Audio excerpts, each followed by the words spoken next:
전직 대통령을 향해 김일성주의자, 야당 의원을 수령에 충성하는 사람이라고 한 김문수 경제사회노동위 위원장을 어제 국회 환노위가 고발 의결했습니다.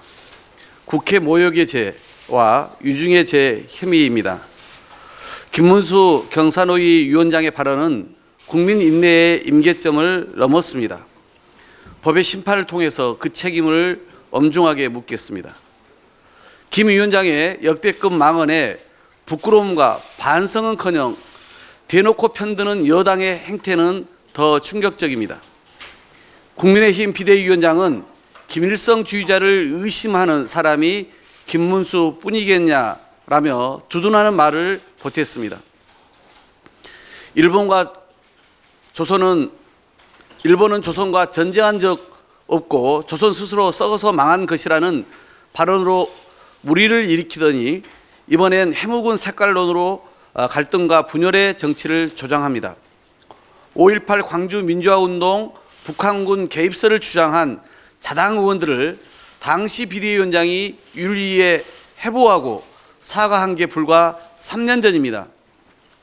이번에 비대위원장 자신이 입에 담기도 민망한 망언을 하루가 멀다 하고 내놓으면서 당을 더 위기 상황으로 빠뜨리고 있는데 과연 누가 윤리위에 해부하고 누가 사과할 것입니까? 대통령부터 국민의 길을 탓하며 자신의 막말을 사과하기는커녕 인정조차 않으니 여권 인사들의 망언과 폭언 퍼레이드도 멈출 줄을 모르는 것입니다. 윤석열 대통령은 극우 유튜버나 다름없고 시대에 뒤떨어진 갈등 증폭기를 계속 편들 게 아니라 이제라도 직접 나서 김문수 위원장을 해촉하고 국민 부끄럽지 않도록 대통령 자신부터 제발 말을 가려서 하시기 바랍니다. 자신의 부족함을 먼저 돌아보지 않고 여야 협치와 국민 통합은 망각한 채 지금처럼 검찰, 경찰, 감사원까지 동원해 낮은 지지율을 반등시키려고 전 정부 털기와 야당 탄압에만 올인한다면 대한민국의 미래는 참혹할 뿐입니다. 지금 윤석열 정권의 가장 시급한 것은 민생과 경제, 안보의 총체적 위기를 극복하기 위한 국민적 역량을 결집하는 일이고 이는 진솔한 자기 반성과 진정한 협치 정치에서 시작한다는 사실을 잊지 말길 바랍니다. 국민 생명을 담보로 한 여당 당권 주자들의 무책임한 안보 장사 즉각 중단돼야 합니다. 강대강 대치로 한반도 안보 위기 상황이 지속되고 있는데 집권 여당은 당리당략을 위한 무책임한 안보파리에만 열중하고 있습니다. 당대표라는 사람이 느닷없이 전술핵 운운하더니 어제는 핵무장론을 정당화하기 위해 한미동맹의 가치를 부정하는 발언도 서슴지 않았습니다. 이에 질세라 당권 주자들은 앞다퉈 나서고 있습니다. 전 당대표 쫓아내기에 성공하자마자 누구 발언이 더 센가 경쟁이라도 하는 듯합니다. 자신의 지역구인 부산 사하구에 전술핵을 배치하겠다고 공언하는 한 당권 주자의 모습에 해당 지역 주민들은 어떤 심정이겠습니까?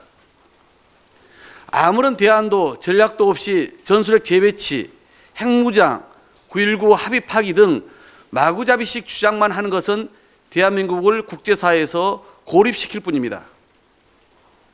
바이든 정부가 한반도 비핵화와 동맹에 대한 확장 억제를 약속한 것이 바로 지난주입니다. 미 정부와 전문가들조차 한반도 비핵화를 위한 대화와 외교적 노력을 강조하고 있습니다. 안보를 더 이상 정략과 정쟁의 대상으로 악용하지 말 것을 엄중히 경고합니다. 안보를 목표가 아닌 수단으로 삼으려는 집권 여당이야말로 코리아 디스카운트입니다. 핵무장론 등 집권 여당의 무책임하고 현실성 없는 주장으로 결코 지친 결집도 민생 경제의 위기 극복도 이룰 수 없음을 명심하기 바랍니다. 이상입니다. 지난 주말 카카오 데이터 센터 화재로 대한민국 일상이 멈춰버렸습니다. 한국은행의 기준금리는 3%를 넘어서서 서민들의 삶은 더 벼랑 끝에 내몰리게 되었고 자동차에 이어 반도체 수출도 빨간불이 켜졌습니다. 연이은 외교 참사로 국격은 추락했고 북한이 계속되는 미사일 도발로 한반도 평화가 위협받는 가운데 일본 침략의 상징인 우길기는 독도 앞바다까지 진출했습니다. 이렇듯 대한민국이 뿌리채 흔들리는 상황에서도 윤석열 정부는 민생과 경제는 뒷전에 둔 채 검찰과 감사원을 앞세워 야당 탄압과 정치 보복에만 혈안입니다. 안타깝습니다. 대한민국 헌법 제69조는 대통령이 취임할 때 헌법을 준수하고 국가를 보위하며 조국의 평화적 통일 등 대통령으로서의 직책을 성실히 수행할 것을 국민 앞에 엄숙히 선서하도록 하고 있습니다. 그러나 국민들은 누구보다 헌법을 준수해야 될 대통령이 앞장서서 헌법이 정한 규범을 파기하는 현실을 보며 절망하고 있습니다. 헌법 제97조 감사원은 헌법기관입니다. 헌법에 근거한 감사원법에서는 감사원에게 정치적 독립의 지위를 부여했습니다. 감사원법 2조입니다. 그런데 감사원은 정권의 사냥개로 전락해서 연일 표적감사와 정치감사를 일삼고 있습니다. 명백한 헌법 위반이자 헌법 제7조 공무원의 정치적 중립 위반입니다. 헌법 11조 모든 국민은 법 앞에 평등해야 합니다. 그러나 윤석열 정부의 검찰은 야당 대표를 200회 이상 압수수색 했음에도 불구하고 도이치모터스 주가 조작 관련 수많은 증거가 차고 넘치는 김건희 여사에 대해서는 단 한 차례 소환 조사도 하지 않고 있습니다. 이 역시 헌법 위반입니다. 헌법 21조와 22조는 모든 국민에게 언론의 자유와 예술의 자유를 부여했습니다. 그러나 바이든을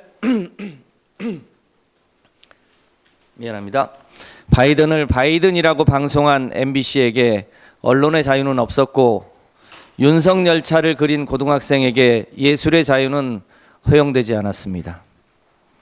윤석열 대통령이 취임 초부터 그토록 외쳤던 자유는 공허했고 선택적 자유에 불과했습니다. 헌법 제40조는 국회에 입법권을 부여했고 헌법 제75조는 법률의 위임과 집행을 위해 대통령에게 대통령 시행령을 만들도록 규정하고 있습니다. 또한 헌법 제96조는 행정각부의 직무범위는 법률로 정하도록 했습니다. 그러나 법무부의 인사정보관리단이나 행정안전부의 경찰국 신설은 모두 헌법과 법률에 근거하지 않는 소위 시행령 통치에 불과합니다.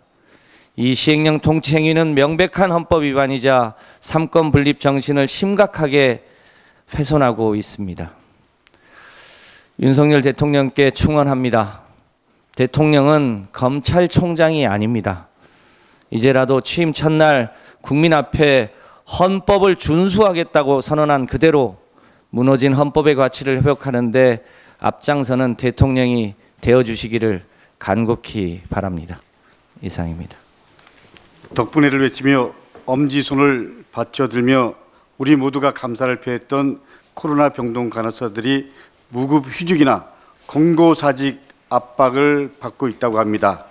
코로나를 막기 위해 이름없이 헌신했던 인력을 갈아 넣어 코로나 막는다고 할 정도로 헌신했던 간호사들을 홀대하는 윤석열 정부의 태도에 분노하지 않을 수 없습니다. 윤석열 정부는 당대표도 토사구팽하더니 코로나 병동 간호사도 토사구팽하는 겁니까?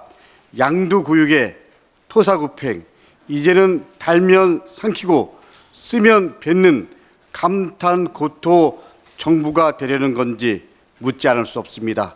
어제 강선우 의원께서 공개한 대한간호사협회의 코로나19 병동 간호사 부당 근무 실태 조사 결과에 따르면 코로나19 병동 폐쇄 뒤에 기존 근무 부서에서 돌아오지 못한 간호사의 60.3%가 무급휴직이나 공고사직 압박을 당한 것으로 조사됐습니다.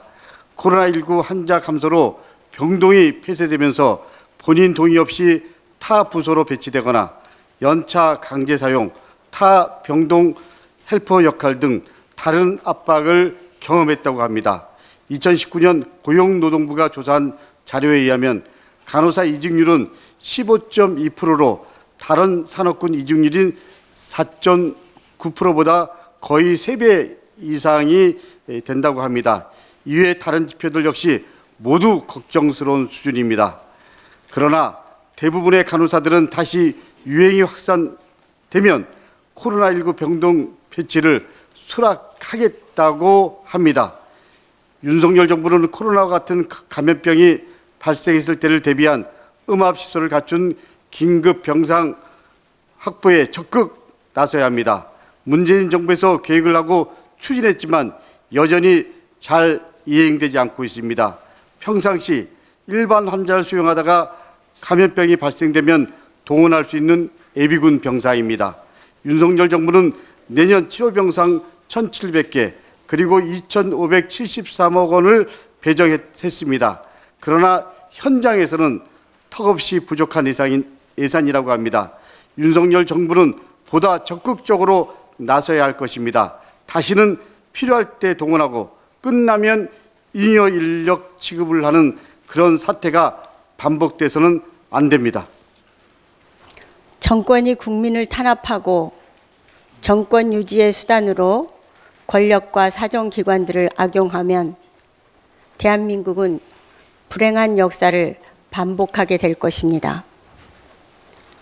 내일 여수 순천 사태 74주년을 맞이합니다.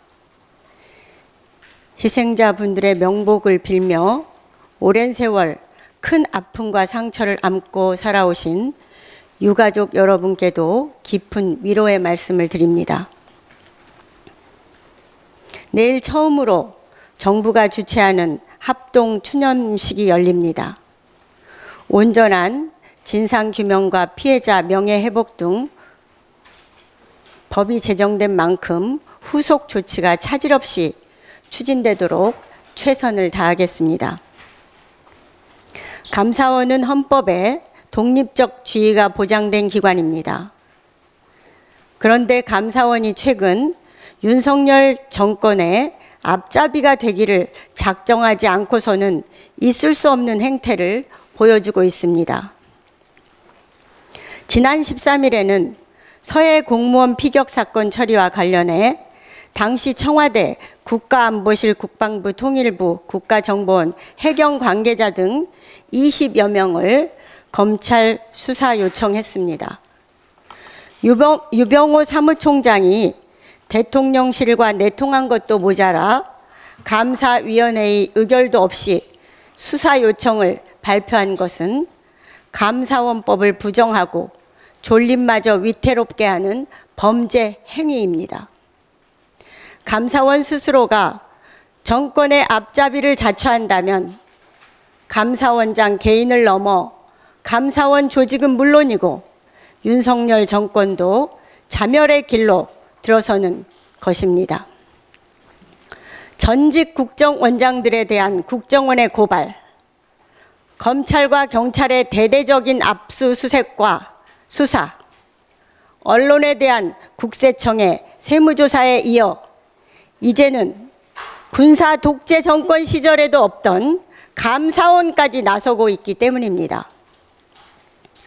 사정기관의 일사불란한 수사, 조사, 감사를 동원한 기획사정의 총공세는 문재인 전 대통령과 이재명 당대표에 대한 정치 보복일 뿐만 아니라 바닥으로 추락한 지지를 전환시키고자 하는 발악적 몸부림이 아닌가 합니다. 민심을 위반하며 폭압적 공포 정치를 조장하는 윤석열 정권과 국민의힘은 민주주의 역사를 부정하는 죽음의 길로 들어서고 있음을 엄중히 경고합니다. 경제 회복의 첫걸음은 올바른 현실 인식에서부터 출발해야 합니다. 거짓과 호도로 눈앞에 닥친 위기 해결은 불가능합니다. 전 세계가 인플레이션으로 몸살을 앓고 있습니다. 치솟는 물가를 안정시키기 위한 미국발 긴축 쓰나미에 정부는 지난 4월 이후 5차례의 금리 인상을 단행했습니다. 6개월 동안 기준금리 2배가 상승했고 다음 달에도 빅스텝 관측이 나오고 있습니다. 그런데 경제 성장률 하락은 물론 금리 인상으로 가계와 기업의 이자 부담만 가중되고 있습니다. 올해 6월 말 기준 가계부채는 GDP 대비 106%인 1,800조가 넘어섰고 가계와 기업의 빚은 사상 최대 규모인 4,345조 원이나 됩니다. 물가를 잡기 위해 금리를 계속 올릴 수밖에 없다고 하지만 물가가 잡히기는커녕 환율 급등, 석유 감산, 원자재 값 폭등, 공공요금 인상까지 아직도 물가를 끌어올릴 요인이 가득합니다. 민생경제는 심화되는 고금리, 고물가, 고환율 속에서 더욱 벼랑 끝으로 내몰리는 그야말로 공포스러운 상황으로 치닫고 있습니다. 그런데 윤석열 경제팀은 세계가 다 어렵다면서 대외적인 경제 여건은 괜찮다고 하고 있습니다. 심지어 물가 전망 등 서로 엇박자를 내면서 경제 위기를 감추거나 축소하기에 급급합니다. 윤석열 정부는 IMF 외환 위기에도 팬더멘탈이 나쁘지 않다고 강변했던 경제 수장의 안이함과 국가 부도를 맞았던 선례를 반면 교사 삼아야 합니다. 윤석열 경제팀은 있는 그대로의 상황을 국민들에게 전달해야 합니다. 정말로 우리 경제가 어려움에 빠지고 있다면 국민들에게 현실을 알리고 대비할 수 있도록 조치해야 합니다. 지금이 결코 정치 보복에 몰입할 때가 아님을 강조합니다. 유례없는 미중유의 경제 위기를 어떻게 헤쳐나갈지 컨틴전시 계획을 수립하고 경제적 위기와 난국을 헤쳐나갈 여야 영수회담도 하고 거국적 비상경제 대책 회의도 구성할 것을 촉구합니다. 윤석열 정부는 작금의 경제 위기를 제대로 인식하고 야당을 탄압하는 것에 몰입할 것이 아니라 오히려 적극적 협조를 구하고 거국적이고 범국민적인 경제 위기 타개책을 찾는 것이 우선이라는 것을 다시 한번 강조합니다. 고맙습니다. 파리바게뜨의 계열사인 SPL 반죽 공장에서 청년 가장 노동자가 반죽기계에 끼어서 목숨을 잃는 참혹한 사고가 발생했습니다. 어제 환경노동위원회에서 새롭게 제기된 의혹은 그 SPL이 그 반죽기계가 문을 열면 뚜껑을 열면 자동으로 멈추도록 하는 안전장치를 떼어놓고 작업을 한 게 아니냐 하는 의혹이 제기되었습니다. 중대재해처벌법이 제정되어서 시행되고 있음에도 불구하고 기업이 반드시 이행해야 될 산업 현장에서의 안전조치를 일부러 회피한 중대한 문제가 아닐 수 없습니다. 상황이 이러함에도 불구하고 정부와 여당은 중대재해처벌법을 약화시키고 무력화시키려는 제2의 시행령 통치를 획책하고 있습니다. 기획재정부가 고용노동부에 중대재해처벌법의 핵심 조항들을 무력화시키려는 의견을 담은 시행령 개정 방안을 제시한 바 있는데 그와 관련된 서류를 제출하라고 하는 환경노동위원들의 요구를 지금까지 거부하고 있습니다. 중대재해처벌법을 무력화시키려고 할 게 아니라 우리 산업 현장의 후진적 산업재해를 근본적으로 예방할 수 있는 조치에 정부 여당이 더 힘을 기울여야 할 것입니다. 이런 참혹한 사고를 보고도 중대재해처벌법을 무력화시키려고 하는 노력을 계속한다면 국민이 결코 용납하지 않을 것이라고 보고 저희 민주당의 의원들은 중대재해처벌법, 산업 현장의 안전과 생명을 지키려는 이 노력이 무력화되지 않도록 최선을 다할 것이다 하는 말씀을 올립니다.